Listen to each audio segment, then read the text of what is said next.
How to create a Snapchat story. Snapchat stories let you share photos or videos that disappear after 24 hours. So here's how to post one. First, open Snapchat.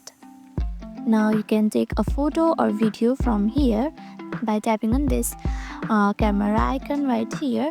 Now you can also swipe up to upload from a camera roll.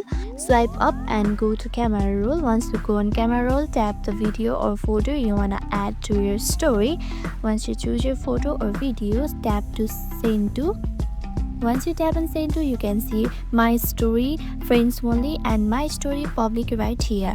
Now let's say if you wanna share your story to only your friends, tap on this.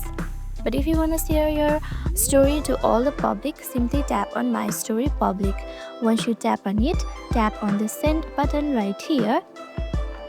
And once you tap on send button, your story will be added. As you can see, it's sent right here.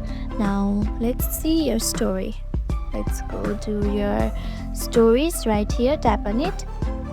Once you tap on it, tap on your profile like at the top left corner.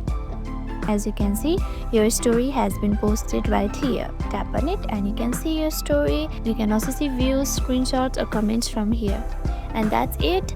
That's how you add a story on Snapchat. Hope this was helpful. If it was, make sure to give this video a thumbs up and subscribe for more tips and tutorials. Thank you for watching.